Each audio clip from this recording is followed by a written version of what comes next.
শুরু থেকে আপনাদের অনেকেরই একটা কমন প্রশ্ন যে আমি কোন সাবজেক্টে পড়াশোনা করি। আর যারা অ্যাডমিশন টেস্ট দিবে সামনে তারা প্রায়ই কমেন্ট করে যে আপু তুমি কিভাবে চান্স পাইছো, তোমার অ্যাডমিশন টেস্টের যে জার্নিটা হোল জার্নিটা শেয়ার করো, তাহলে আমাদের জন্য হেল্পফুল হবে। তো এই জন্য আজকে আমি ভাবলাম যে আজকে আমি কিছু মিথ নিয়ে কথা বলবো আর কিছু টিপসও দিব যারা অ্যাডমিশন দিচ্ছে তাদের জন্য। আচ্ছা, তো প্রথমেই হচ্ছে আমি বলি যে আমি কোন সাবজেক্টে পড়ি। আমি আন্তর্জাতিক সম্পর্ক বিভাগে পড়ি। এটা হচ্ছে আইআর মানে ইন্টারন্যাশনাল রিলেশনশিপ না, কিন্তু ইন্টারন্যাশনাল রিলেশন। আর এটা হচ্ছে আমাদের সমাজবিজ্ঞান চত্বর, এখানেই মেইনলি আমরা আড্ডা দেই। আমার অ্যাডমিশন টেস্টের জার্নির একদম শুরুটাই অনেক একটু ইন্টারেস্টিং ওয়েতে শুরু হয়। যেহেতু আমি সায়েন্সের স্টুডেন্ট ছিলাম, তো আমি এই ইউনিটের জন্য ফার্স্টে ইউসিতে ভর্তি হই। আমি ভর্তি হই ইউসির ক্লাস শুরু হওয়ার 2 মাস আগে, অ্যান্ড আমি হচ্ছে মিরপুর ব্রাঞ্চে ভর্তি হই। সবাই বলে যে ফার্মগেট শাখা যেহেতু মেইন ব্রাঞ্চ ইউসিসির, তো ওইখানে নাকি পড়াশোনাটা বেশি ভালো হয় অ্যান্ড টিচাররাও নাকি ওখানে অনেক বেশি ভালো থাকে। বাট এইটা একটা মিথ যে আসলে আপনি যেখান থেকে ভালো মতো পড়াশোনা করবেন সেখান থেকে আপনি চান্স পাবেন। ফার্মগেটে চান্স পাবেন মানে ভর্তি হইতে হবে, পড়তে হবে, ওখান থেকে চান্স পায় বেশি।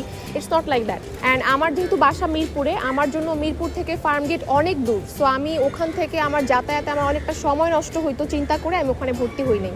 তো এই ইউনিটের মানে সায়েন্সের স্টুডেন্ট হয়ে আমি এই ইউনিটের ভালো মতো পরীক্ষা না দিয়ে কেন ডি ইউনিটটা টার্গেট করলাম সেটাও বলবো। মেইনলি হচ্ছে সায়েন্সের স্টুডেন্টদের জন্য হলেও আমি বলবো যে ফিজিক্স, কেমিস্ট্রি, ম্যাথ, বায়োলজি একসাথে 4টা দিকেই এক্সেল যদি আপনি না করেন তাহলে কিন্তু এই ইউনিটে চান্স সম্ভব না। তো বায়োলজি আর কেমিস্ট্রি নিয়ে আমি একটু আনশোর ছিলাম যে এই দুইটাতে আমার কোনোটা স্লিপ করে যেতে পারে, তো এই জন্য আমি রিস্ক নেই নাই। তারপরেও এই ডিসিশনটা আমি অনেক পরে নিছি। আমি এই ইউনিটের জন্য ভর্তি হয়ে যখন আমার ইউসিতে ক্লাস শুরু হবে তার ঠিক একদিন আগে আমি আমার বেস্ট ফ্রেন্ড শ্রাবণীর কথা শুনে যে সে ডি ইউনিটে ভর্তি হয়েছে, আমি নিজেও জাস্ট ওই একদম মানে হিট অফ দ্য মোমেন্টে ডিসিশনটা চেঞ্জ করে আমি ডি ইউনিটে ভর্তি হয়ে গেছি।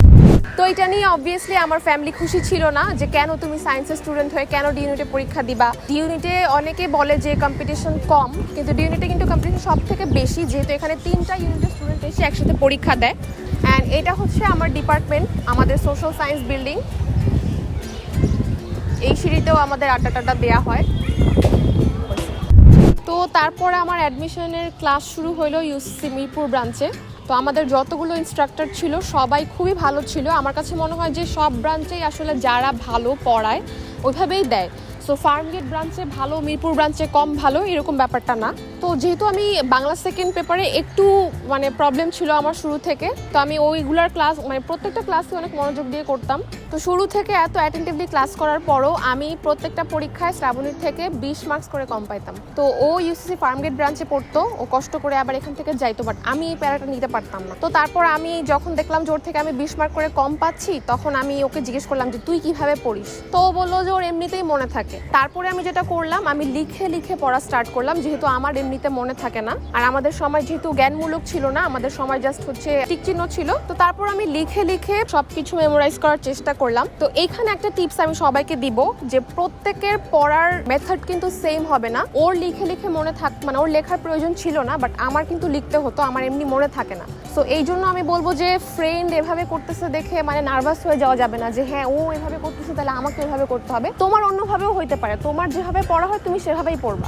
আমার আরেকটা অভ্যাস ছিল, সেটা হচ্ছে আমি একদমই এখনো মানে রাত জাগতে পারি না, আবার খুব ভোরবেলা উঠে পড়তে বসবো এটাও পারি না। তো আমি তখন শুনতাম যে আমার অন্যান্য ফ্রেন্ডরা সবাই রাত 2টা 3টা 4টা 5টা পর্যন্ত পড়ে, আবার ভোরবেলা ফজরের নামাজ পড়েই পড়তে বসে। আমার খুব ভয় লাগতো যে আচ্ছা আমার কি তাহলে কম পড়া হচ্ছে বা ওরা অনেক বেশি পড়ে ফেলতেছে, একটা কম্পিটিশন, একটা ভয় সবই কাজ করতো। বাট আমি যেহেতু ওই জিনিসটা করতে পারতাম না, আমি দিনের বেলা সময়টাকে কাজে লাগাতাম।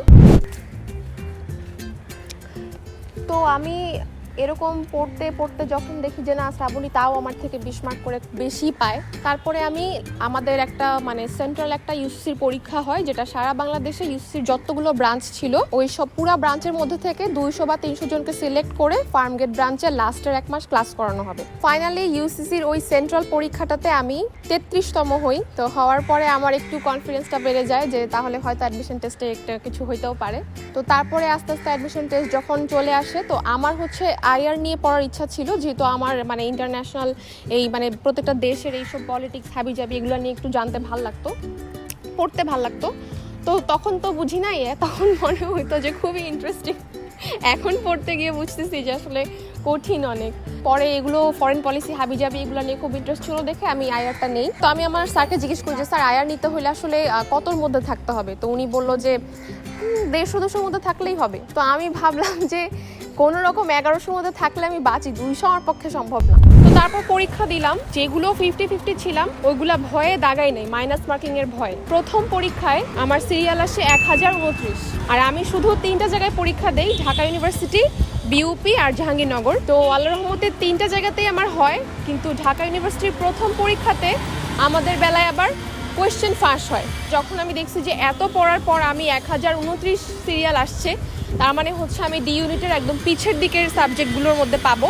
তো প্রথমবার ওই পরীক্ষার প্রশ্ন ফাঁস হওয়ার পরে যখন আমাদের গুঞ্জন শুরু হয়ে গেছে যে আরেকবার পরীক্ষা নিতেও পারে, তো তখন আসলে আমার মধ্যে ওই হোপটা আর ছিল না যে আমার এইবার আর হবে। আমার মনে হচ্ছে যে এত পড়ার পরে আমার সিরিয়াল এত পিছিয়ে আসছে, তাহলে হওয়ারই কথা না। তো তখন আমাদেরকে হাতে 20 দিন সময় দিয়ে আমাদের ডি ইউনিটের সেকেন্ড পরীক্ষার ডেটটা দেয়। ওই 20 দিন আমি ভালো করে পড়ি নাই, আমি টিভি দেখতাম, শুয়ে বসে কাটাইতাম। তো তখন আমাকে সবাই বলতো যে তুমি পড়ো না কেন, তোমার তো আরেকবার সুযোগ আছে, আরেকবার পড়ো না কেন।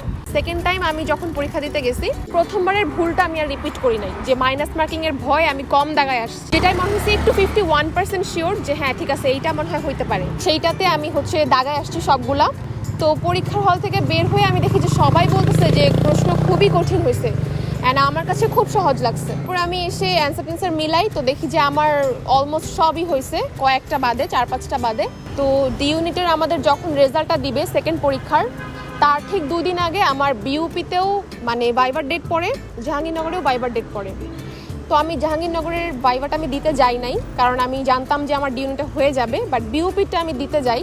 তো শেষে আমাদের যে ফাইনাল পরীক্ষাটা হয় ডি ইউনিটের, সেখানে আমি 80তম হই।